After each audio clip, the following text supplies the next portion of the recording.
Nunca sentí que la gente haya ido a escuchar el show, simplemente fueron a vernos.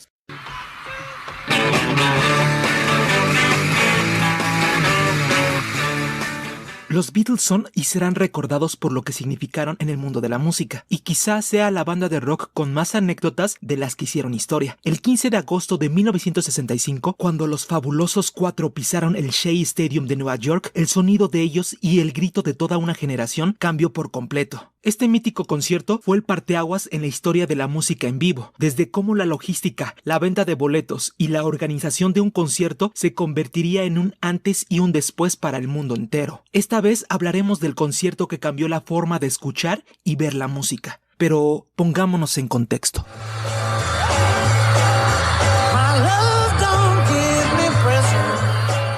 El concierto es sin duda uno de los más famosos de la época, y quizá para todo fanático de los Beatles sea uno de los más importantes, ya que capta la Beatlemanía en su máximo esplendor. Ese día muchos adolescentes y sobre todo mujeres fueron vistas llorando, gritando e incluso se desmayaron por la euforia de un concepto llamado The Beatles. Tenemos que fue el primer concierto que se realizó en un estadio al aire libre y estableció récords en asistencia y recaudación en esos tiempos. Digamos que era la primera vez que un grupo musical tocaba en un estadio deportivo, y para ser más precisos, este se localizaba en el barrio de Queens, hogar del equipo de béisbol de los Mets de Nueva York. Los Beatles iban a dar su primer show de la tercera gira por los Estados Unidos, que se extendió hasta el 31 de agosto, día en que finalizaron la gira en el Cow Palace de San Francisco. La asistencia de la audiencia fue aproximadamente de 55,600 personas, con un precio de entrada entre los $4 a $6. Así tenemos que el ingreso total fue de $304,000, de los cuales los Beatles se llevaron un poco más de la mitad, $160,000.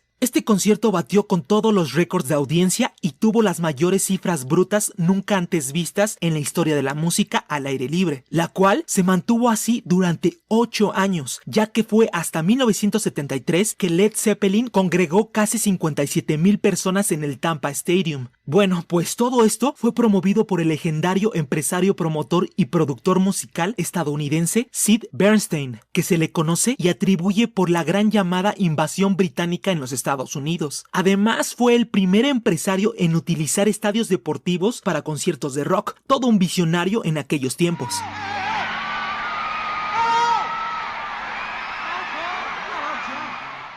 Bueno, pues así, Tony Barrow, oficial de prensa inglés, quien trabajó con los Beatles entre 1962 y 1968, que cabe destacar que él fue el quien acuñó la frase de los Fab Four, usándola en un comunicado de prensa. Bueno, pues él planeó y realizó los arreglos para el traslado de los Beatles hacia el estadio. La idea original era de que el grupo descendiera desde un helicóptero dentro del estadio, algo que fue prohibido por las autoridades de la ciudad de Nueva York. Así que John, Paul, George y Ringo se trasladaron desde el hotel en limusinas escoltadas por policías hasta el Manhattan East River Heliport, y desde este lugar subirían a un helicóptero de la compañía Nueva York Airways para sobrevolar la ciudad, pasando inclusive por el estadio. Finalmente aterrizaron en el techo de los edificios World Fair en Queens. Desde ahí serían trasladados en un camión blindado de Wells Fargo hacia el backstage. A cada uno de ellos se les entregó una insignia Wells Fargo. Cabe mencionar que este es un símbolo que se le daba a los agentes que cuidaban los estados financieros de las personas en el siglo XIX, un tipo de sheriff.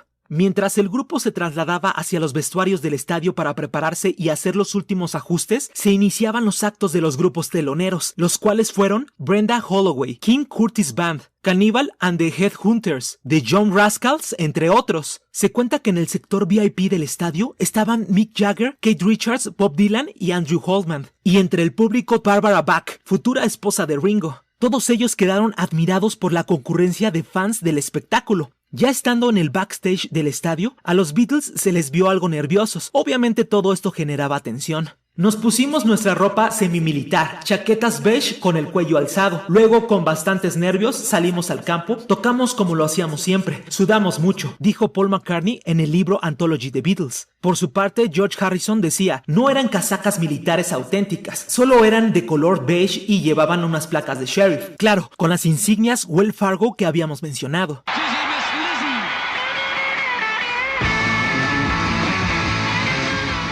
Entre los presentadores de esa noche se encontraban Murray DeKay, Bruce Morrow y el mismo Ed Sullivan. Luego de terminar todos los actos de apertura, el presentador televisivo Ed Sullivan, a eso de las 21:10, caminó hacia el estadio ubicado en el medio del campo de béisbol. Haría el anuncio que merecía la historia del rock para siempre. Ahora, señoras y señores, el honor de su país, condecorados por su reina, aquí en los Estados Unidos, aquí están The Beatles. Ladies and gentlemen, honored by their country, decorated by their queen, and loved here in America, here are the Beatles. The Beatles. Los Beatles aparecen atravesando los túneles de los vestuarios a las 9:16 p.m., protegiéndolos filas de policías. Cabe destacar que para el control del espectáculo se puso unos 2,000 policías, además se colocaron vallas de seguridad con líneas de policías entre las tribunas, puesto que no se permitió el ingreso al campo del juego. También había policías dispersados en todo el campo. Cuando los Beatles aparecieron, una oleada de gritos lo inundó todo. No paró hasta que terminó el concierto. De hecho, la compañía de amplificadores Vox había preparado unos amplificadores de 100 watts especialmente para la gira, cuando los habituales de la banda eran de 30 watts, pero por el volumen de los gritos hubo que conectar los instrumentos a las torres de los audios del estadio. Por su parte, John Lennon describió el ruido como salvaje y también 2 veces más ensordecedor que cualquier otro show, y a pesar de su experiencia, esta fue una situación muy complicada para los Beatles, ya que al no oírse uno al otro y sin saber qué tipo de sonidos estaba produciendo, los limitó. Bueno, pues así el show arrancó a las 21:16, con los acordes iniciales de Twist and Shout. El público no escuchaba casi nada de lo que tocaba la banda. De hecho, los propios Beatles tampoco se escuchaban a sí mismos. Siguieron el repertorio con She's a Woman, después I Feel Fine, asimismo Dizzy Miss Lizzy, Ticket to Ride, Everybody's Trying to Be My Baby, Can't Buy Me Love, Baby's in Black, Act Naturally, A Hard Day's Night, Help y I'm Down. Si lo vemos hoy en día, la duración del concierto fue algo corto, ya que fueron 12 canciones en 30 minutos, pero tenemos que para ese entonces era algo estándar. También se dijo que había durado ese tiempo principalmente por razones de seguridad. Uno de los momentos más recordados para ese concierto se dio al casi término de el cual Paul cantó I'm Down. Durante la interpretación, John Lennon por algunos momentos tocó el órgano con sus codos de una manera alegre, mientras que el resto del grupo se reía histéricamente. Creo que John se trastocó en ese momento, enloqueció, no mentalmente, pero se puso como loco, tocó el piano con los codos y estuvo de lo más raro, dijo Ringo Starr para el libro de antología. A lo que John por su parte comentó alguna vez: no sabía qué hacer, me sentía desnudo sin la guitarra, así que lo hice todo a la Jerry Lee Lewis, saltando y solo toqué unos 2 compases, así que me puse a saltar como loco, fue maravilloso. Así tenemos que, a pesar de su experiencia, esta fue una situación muy complicada para los Beatles, ya que al no oírse uno al otro y sin saber qué tipo de sonido se estaba produciendo, los limitó como habíamos mencionado, teniendo en claro que para la época no había equipo de sonido y amplificadores como para armar un show al aire libre, y encima en un enorme estadio. Años después, Ringo fue crudo al decir: nunca sentí que la gente haya ido a escuchar el show, simplemente fueron a vernos.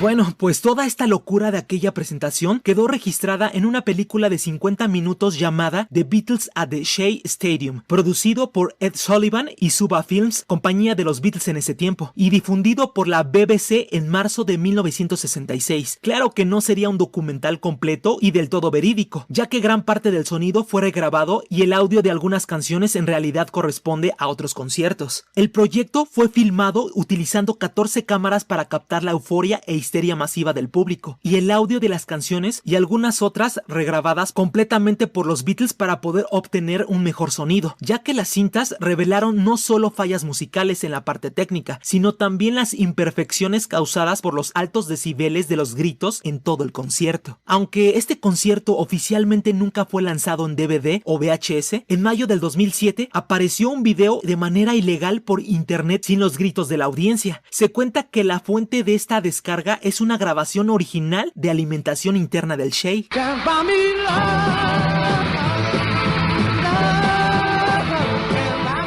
Los Beatles volverían al Shea Stadium un año más tarde, el 23 de agosto de 1966, con un concierto menos memorable y multitudinario, aunque más redituable, ya que se vendieron 11,000 entradas menos, pero el cuarteto se embolsó más dinero, $186,000. La gira estadounidense que los Beatles inauguraron en el Shea Stadium tuvo 16 shows recorriendo los Estados Unidos de punta a punta desde Nueva York hasta Los Ángeles. Este concierto confirmó al grupo en la cima del mundo, pero también la dificultad para escucharse tocar y con las limitaciones técnicas. Todo esto marcó el comienzo de una mutación de hábitat. De músicos hechos para el vivo, iniciaron una suave transición al estudio de grabación, con más tiempo y más experimentación. Se notó unos meses más tarde cuando apareció Rubber Soul y fundamentalmente Revolver. Un año después del histórico show del Shea Stadium, los Beatles dejaban de hacer giras. En el 2008, Billy Joel ofreció un concierto en el Shea Stadium antes de su demolición. La relación de la banda con aquel estadio concluyó con Paul McCartney, que cerró en ese concierto, como invitado especial tocando Let It Be. Meses más tarde, el lugar fue demolido para hacer un estacionamiento. Un año después, en el 2009, el Shea fue reemplazado por el Citi Field, el cual fue construido en el estacionamiento que se encuentra detrás del jardín izquierdo del Shea. En julio de ese mismo año, Paul McCartney fue el encargado de inaugurarlo. Lo demás es historia.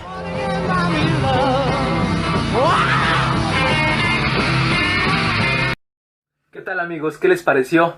Sin duda tenemos a los Beatles una vez más dando de qué hablar como el primer grupo de rock teniendo un espectáculo de esa magnitud. Bueno, pues simplemente fue porque rompió récords de cualquier índole, algo nunca antes visto. Vimos que de alguna manera todo se conjugó, desde aquellos visionarios en la industria musical, haciendo posible este evento, obviamente pasando por los presentadores, productores y lógicamente pues el cuarteto de Liverpool, ¿no? En mi opinión, obviamente sí creo que este concierto marca un antes y un después en la industria de la música. Como vimos, no nada más fue la manera de llevar a cabo un espectáculo al aire libre en un estadio deportivo. Claro que fue algo innovador y novedoso en su tiempo, sino que también creo que cambió la manera en otros aspectos. Por ejemplo, aquellos amplificadores que serían específicamente hechos para aquel suceso al aire libre y pues no dieron tanto el ancho. O aquel documental que se hizo, a la vez que tuvo que ser regrabado por los mismos Beatles a causa de tanto ruido. Simplemente son fallas técnicas en vivo que no se tenían previstas, pero que tuvieron que pasar para ir perfeccionando a través de los años, pues los conciertos al aire libre, ¿no? Definitivamente ese día cambió la manera de escuchar y ver la música en vivo para siempre, llegando pues hasta nuestros días. Me gustaría saber tus comentarios, sabes que te puedes suscribir y activar la campanita, darle like y muchas gracias por ver.